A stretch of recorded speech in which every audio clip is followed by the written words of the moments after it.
Students, today we will discuss type of partnerships.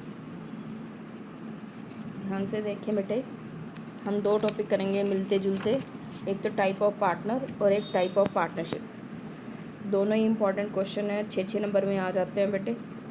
तो आज हम साझेदारी के प्रकार कर रहे हैं, टाइप ऑफ पार्टनरशिप। तो there are 6 type of partnership. First general partnership, limited partnership second, उसके बाद नेक्स्ट है particular partnership and partnership at will, third and fourth legal partnership and illegal partnership. There are 6 type of partnership. तो सबसे पहले तो बेटे इनके नाम याद करना, ठीक है। अब हम डिस्कस कर रहे हैं जनरल पार्टनरशिप किसे कहते हैं। तो in the general partnership the liability of the partner is unlimited।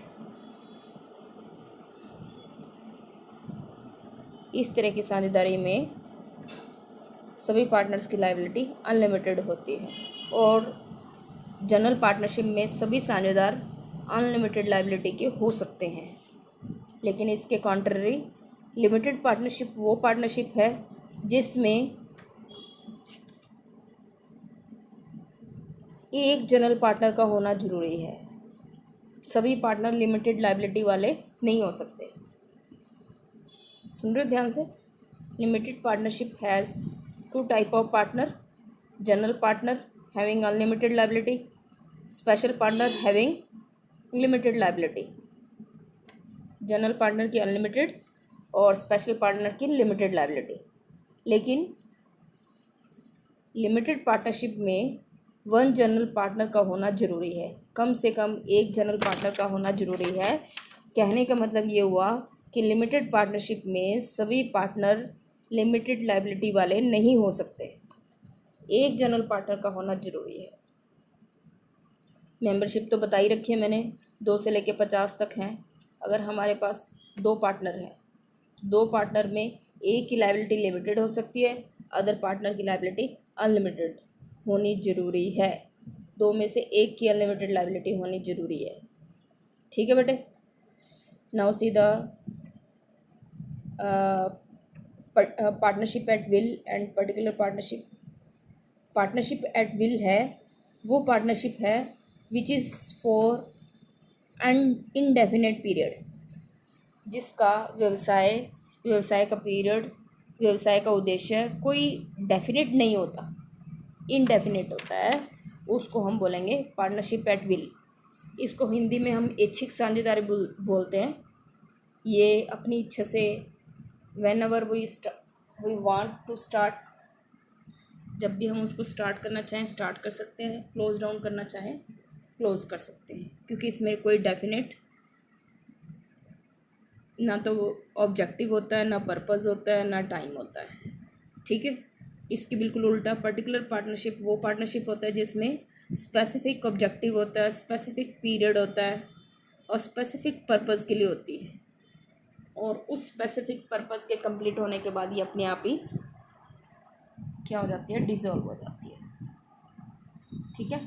Particular partnership में इंडेफिनेट पीरियड के लिए और partnership at will indefinite period के लिए और पर्टिकुलर पार्टनरशिप डेफिनेट पीरियड के लिए। Now see the legal partnership. Legal partnership वो पार्टनरशिप है which follow the provision of Indian partnership act 1932। Point to be noted, registered होना ज़रूरी नहीं है, लेकिन ऐसी साझेदारी जो 1932 पार्टनरशिप एक्ट की सभी गाइडलाइंस को, सभी प्रोविज़न्स को फॉलो करती है, ऐसी पार्टनरशिप को हम क्या बोलेंगे, लीगल पार्टनरशिप। लेकिन there are 4 condition when a partnership में बी इलीगल। ये आपको लर्न करने पड़ेंगे बेटे। इलीगल पार्टनरशिप में क्या होता है, इलीगल पार्टनरशिप में एक तो इसका पर्पस फॉर एस्टेब्लिशमेंट है वो इलीगल होता है, यानी कि कोई क्रिमिनल एक्टिविटी के लिए की जाए तो वो पार्टनरशिप इलीगल है। अगेंस्ट द पब्लिक पॉलिसी, यानी कि जिस पार्टनरशिप का उद्देश्य जनता के भले में नहीं होता, चाहे वो लीगल है लेकिन there is against the public policy that are illegal. Membership इसकी 2 से कम 50 से ज़्यादा हो जाए तब इलीगल हो जाएगी। और कोई भी पार्टनर किसी पार्टनरशिप में बिलोंग्स टू एनिमी कंट्री, अगर कोई पार्टनरशिप में कोई पार्टनर एनिमी कंट्री से बिलोंग करता है, उसका रेजिडेंट है, तो वो पार्टनरशिप क्या मानी जाएगी? इलीगल मानी जाएगी। तो there we have discussed 6 type of partnership: general partnership, limited partnership, partnership at will, particular partnership, and legal and illegal partnership. These are the various type of partnership. Now we discuss the merits of partnership. Partnership में क्या अच्छी बातें, feature तो हम कल discuss कर चुके थे बेटे। तो पार्टनरशिप का इजी फॉर्मेशन है। इजी फॉर्मेशन क्यों है? क्योंकि इसमें लीगल फॉर्मेलिटीज़ काफ़ी कम है, इसको रजिस्टर्ड कराना भी कंपलसरी नहीं है। So that is why it is very easy to start as comparison to company organization. Second, there is balanced decision. Balance decision में मैंने आपको बताया था जब हमने गुड फेथ किया था कि सभी जो इन्फॉर्मेशन एक दूसरे को दी जाती हैं और सभी मिलजुल कर डिसीज़न लेते हैं। तो जब मिलजुल कर डिसीज़न लेंगे, 1 और 1 11 होते हैं, तो अच्छे डिसीज़न होंगे, हेस्टी डिसीजन नहीं होंगे, जैसा कि सोल ट्रेड में होता है। ठीक है। मोर फाइनेंशियल रिसोर्सेज का मतलब कैपिटल की जो इसमें कमी नहीं रहती है as comparison to sole trade. तो इसको मेरिट और डीमेरिट दोनों में लिख सकते हैं बेटे। मोर फाइनेंशियल रिसोर्सेज लिखोगे तो इसमें लिखोगे सोल ट्रेड से अच्छे कैपिटल होती है। डीमेरिट में लिखोगे तो lack of financial resources, company organisation से पार्टनरशिप में फंड कम रहते हैं।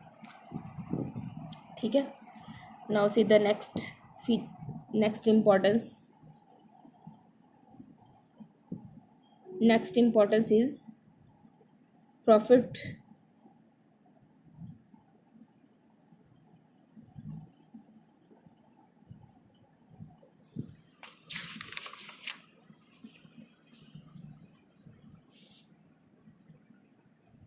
Division of risk. तो पार्टनरशिप में क्योंकि सभी पार्टनर्स में लॉसेस और प्रॉफिट डिवाइड हो जाते हैं, तो प्रॉफिट डिवाइड हो जाते हैं, ये इसका लिमिटेशन है। रिस्क डिवाइड हो जाता है, लॉस डिवाइड हो जाता है, ये इसका मेरिट है। ठीक है बेटे। Unlike the sole trade, the entire burden of loss is not borne by a single person, it is divided among the many partner. तो यहाँ पे हमारा जो जोखिम है वो डिवाइड हो जाएगा। 5th है सीक्रेसी। तो जो आपके पार्टनरशिप फर्म है इसमें हमें इसको पब्लिकली अनाउंस करने की ज़रूरत नहीं है जैसा कंपनी में होता है। तो सीक्रेसी आपकी सोल ट्रेड में भी होती है और पार्टनरशिप में भी होती है। क्यों होती है? क्योंकि here financial accounts like trading account, profit and loss account, balance sheet, ये हमें पब्लिकली अनाउंस करने की ज़रूरत नहीं है जैसा कि किस में करना पड़ता है? कंपनी ऑर्गेनाइजेशन में करना पड़ता है। तो these are the various plus point, you can say the merits of partnership. So today I have completed 2 topic bete, type of partnership and importance of partnership. Read it out very carefully and if any doubt you can ask me. ठीक है। Topic अच्छे से किया बेटे आपने? अगर नहीं किया है तो इसको आप स्टार्टिंग से दोबारा करना। कल हमने किए थे features and difference of partnership and sole trade, and today I have completed type of partnership and merits of partnership. इसको राइट करना है बेटे कॉपी में और लर्न करना है। Have a nice day.